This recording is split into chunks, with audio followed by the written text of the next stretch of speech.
প্ৰিয় দৰ্শক, গৌৰৱ গগৈৰ বিদেশী পত্নীৰ কথা সদ্যহতে এৰি আমি এটা বেলেগ বিষয় চাওঁ আহক। বেলেগ বিষয় মানে আমাৰ অসমৰ বিষয়, আমাৰ বিষয়, আপোনাৰ বিষয়, যি বিষয়ত অসমীয়া জাতীয় জীৱনৰ ভৱিষ্যত জড়িত হৈ আছে। এই যে দেখিছে, এই যে পৰি আছে মানুহকেইজন, এয়া কোনো অঘৰী নহয় বা কোনো দেশান্তৰিত লোক নহয়। এওঁলোক আমাৰ অসমৰে, আৰু অসমৰে এৰাপেচা মানুহ নহয়। এওঁলোক দেশৰ সম্পদ গঢ়া একোগৰাকী শিক্ষক। অসমত শিক্ষকৰ এই অৱস্থা, আৰু আমি লাগি আছো ক'ত? শিক্ষকে এনেকে আমৰণ অনশনত বহিবলগীয়া হৈছে, আৰু আমি লাগি আছো কাৰ পত্নী কি কৰি আছে। ইতিমধ্যে 3 দিন উকলি গ'ল, আজিলৈকে কোনো চৰকাৰী পক্ষই তেওঁলোকৰ কাষলৈ নগ'ল। অথচ এওঁলোকে কিহত ব্যস্ত আছে? গৌৰৱ গগৈৰ পত্নী ক'ত কি কৰি আছে। যিটো বিষয় গুৰুত্ব সহকাৰে ল'ব লাগিছিল সেইটো নলয় এওঁলোকে এনেকুৱা কিছুমান কাম কৰি আছে, সাধাৰণ জনতাক মূৰ্খ সজাই এওঁলোকে কেৱল নিকৃষ্ট ঘৃণনীয় ৰাজনীতি কৰি আহিছে। আৰু আশা কৰিম এই ৰাজনীতিত আপোনালোকে ভুল নাযাব।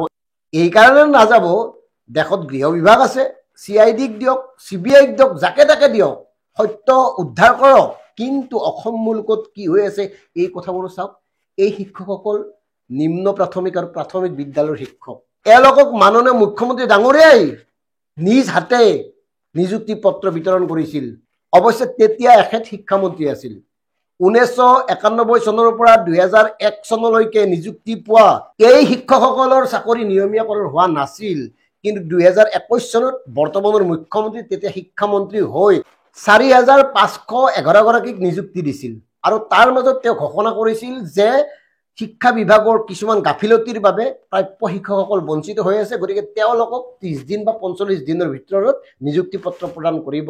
কিছুমান ব্যক্তি থাকিব যোন হয়তো পোৱাৰ যোগ্য আছিলে, দৰমহাও পাইছিলে বা ট্ৰেইনিঙো আছে, কৰবাত নাম বাদ পৰি গ'ল। কিহৰ কাৰণে? নামবিলাকতো আমি কৰা নাই, মাণ্ডলিক আয়ুক্তই কৰিছিলে, আৰু 2011-12তে কৰিছিলে।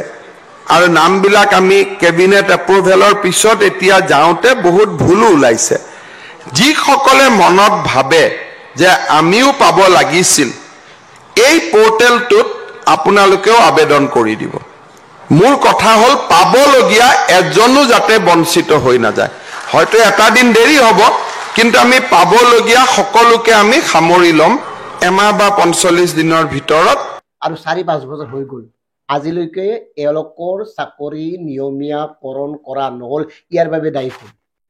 আৰু এই সহস্ৰাধিক শিক্ষকে নিয়মীয়াকৰণ কৰাৰ দাবীত 9 আৰু 10 জানুৱাৰীত, অৰ্থাৎ 2025 চনৰে 9 আৰু 10 জানুৱাৰীত 34 ঘণ্টীয়া অনশনত বহিছিল। আৰু তেতিয়া শিক্ষা সঞ্চালকালয়ৰ উপ সঞ্চালকে আহি তেওঁলোকক বুজাইছিল যে 15 দিনৰ ভিতৰত এই বিষয়বোৰ সমাধান কৰা হ'ব। অথচ আজিলৈকে একোডাল কৰা নহ'ল, যাৰ বাবে পুনৰ এই 13 ফেব্ৰুৱাৰীৰ পৰা এওঁলোকে আমৰণ অনশনত বহিছে। এইবাৰ এওঁলোকে কৈছে এওঁলোকে ঘৰৰ পৰা ওলাই আহিছে আৰু বিমুখ হৈ ঘৰলৈ নাযায়, প্ৰয়োজনত আত্মসজা দিব। বৰ্তমান এই হ'ল আমাৰ অসমৰ অৱস্থা। ইতিমধ্যে আমৰণ অনশনত বহা একাধিক শিক্ষক চিকিৎসাধীন হ'বলগীয়া হৈছে। চাওক, মানে এওঁলোকে জীৱন যোৱালৈ বাট চাই আছে নেকি চৰকাৰে?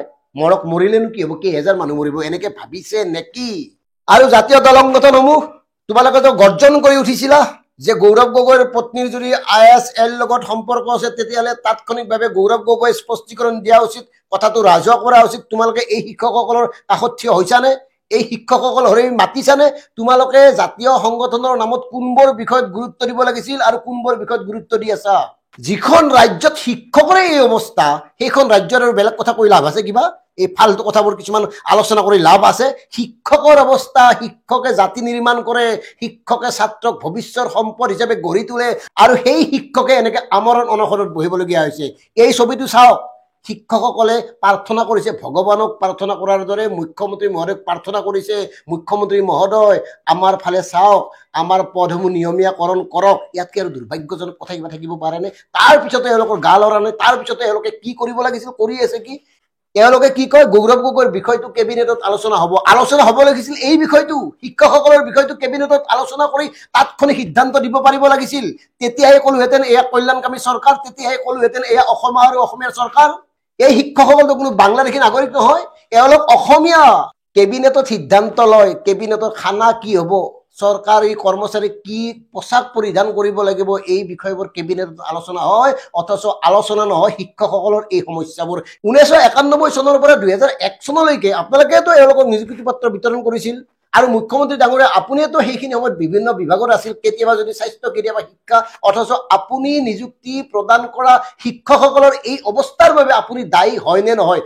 আৰু এইসকল শিক্ষকৰ সমস্যা অগ্ৰাধিকাৰ দি তাৎক্ষণিকভাৱে সমাধান কৰা উচিত আছিল নে নাই এই কথাটো নিজক সোধক। কাৰণ গৌৰৱ গগৈৰ পত্নীৰ কাৰ লগত সম্পৰ্ক, গৌৰৱ গগৈ কি কৰি আছে, দেশৰ গৃহ বিভাগে চাব, দেশৰ গৃহ বিভাগে তদন্ত কৰি তেওঁলোকক গ্ৰেপ্তাৰ কৰক, যি মন যায় তাকে কৰক। কিন্তু আমি বিচাৰো অসমত অসমীয়া শিক্ষকসকলে এই ধৰণে আমৰণ অনশনত বহিবলগীয়া হোৱাটো চূড়ান্ত দুৰ্ভাগ্যজনক কথা, চূড়ান্ত লজ্জাজনক কথা।